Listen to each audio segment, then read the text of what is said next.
Bien, el personaje de Job es interesante.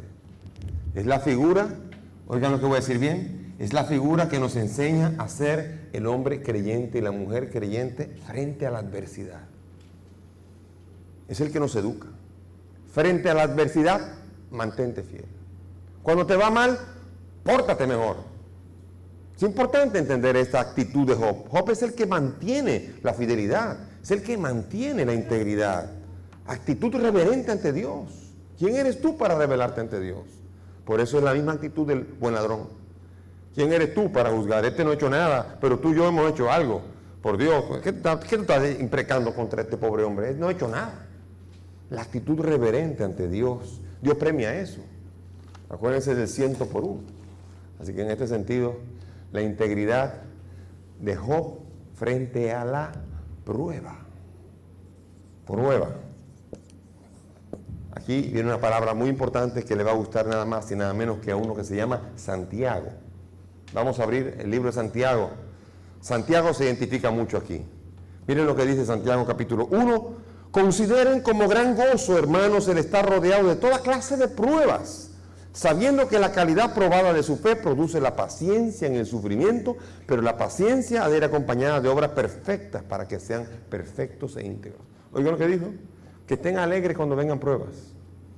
Y usted y yo estamos alegres cuando vienen pruebas. Que no vengan. Y dice Santiago, estén alegres. ¿Por qué? Porque están siendo considerados dignos.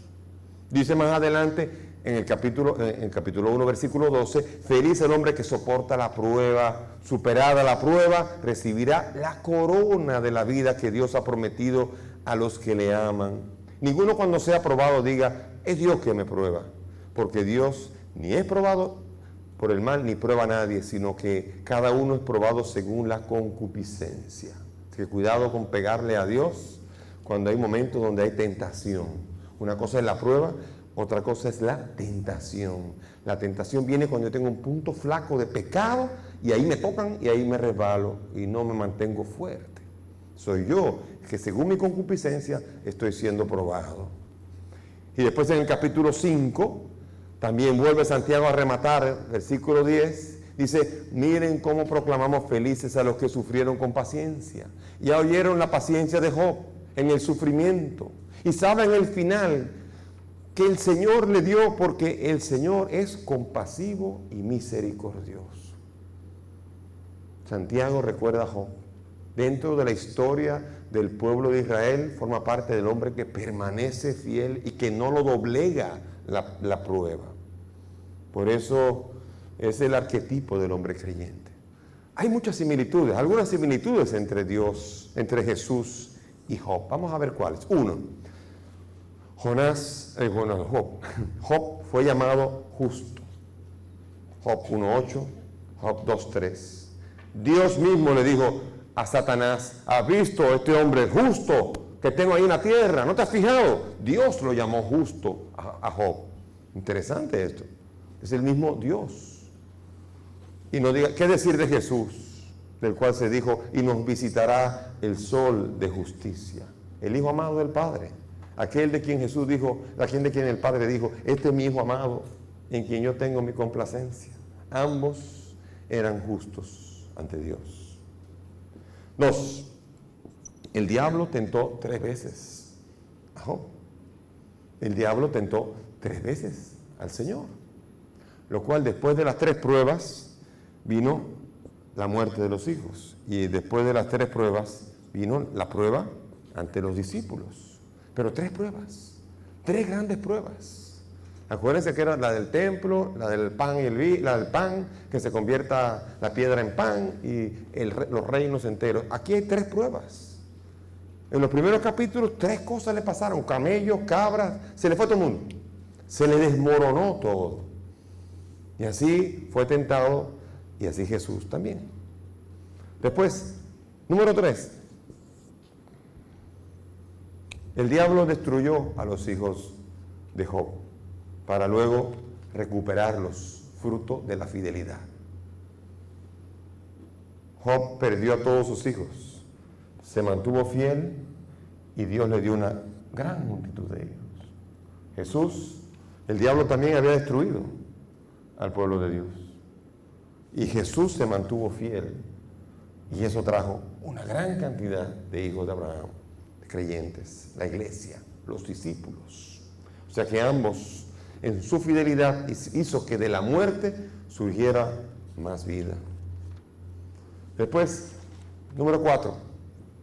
Ambos eran ricos. Job era rico, tenía cantidad de camellos, cantidad de cosas. Y lo perdió todo. Perdió todo para después volverlo a recuperar después.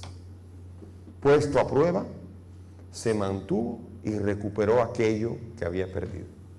Jesús también. Jesús renunció a todo. Renunció a su condición divina. Se despojó de su condición divina. Lo perdió todo. Porque si Dios se niega a sí mismo y se despoja de su condición de Dios, ¿qué le queda? Nada. Un ser humano no es nada. Es despojarse, se anonadó a sí mismo. Se hizo nada. Se hizo hombre para después, en su fidelidad, recuperarlo todo. Entonces, vemos nosotros que hay un paralelismo extraordinario. 5. Job fue desfigurado en un momento determinado, cuando ya le vino la ñañara de todo, de la cabeza a los pies. Dice que cuando llegaron los amigos no lo reconocieron y rompieron a llorar, desfigurado como estaba. Job 2:12. Rompieron a llorar cuando lo vieron desfigurado. ¿Y qué decir de Jesús? Desfigurado como un gusano, menos que hombre. Isaías 52 nos describe al siervo de Yahvé, desfigurada su cara, desfigurado su rostro, desfigurado completamente como Job. Allí también mantuvo fidelidad. Ambos tuvieron una desvirtuación de lo que es su figura. Y después, número 6, los amigos acabaron insultándolo a Job. Lo insultaron, le imprecaron, le invitaron a que saliera de allí y le dijeron que no era más que esto y comenzaron durante todo el tiempo a insultar. A Jesús también. Si eres hijo de Dios, sálvate a ti mismo. Y nada más y nada menos que los sumos sacerdotes, que todos ellos fueron los que fueron burlándose, insultando al Señor, escupiéndole y bofeteándolo. En ambos hay un gran paralelismo, aunque hay también diferencias. Diferencias grandes. Una, importante. Dios le dijo al diablo, ok, somételo a prueba, pero cuida su vida. No le toques la vida a Job. Sin embargo, Dios permitió que Satanás cribara a Jesús y lo llevara hasta la muerte. Si bien es cierto que misteriosamente no le permitió a Job que a Satanás que le quitara la vida a Job porque no habría servido para nada, Dios sí sabía que quitándole la vida a Cristo era causado por la fidelidad misma de Cristo y que eso iba a traer precisamente la salvación de los hombres.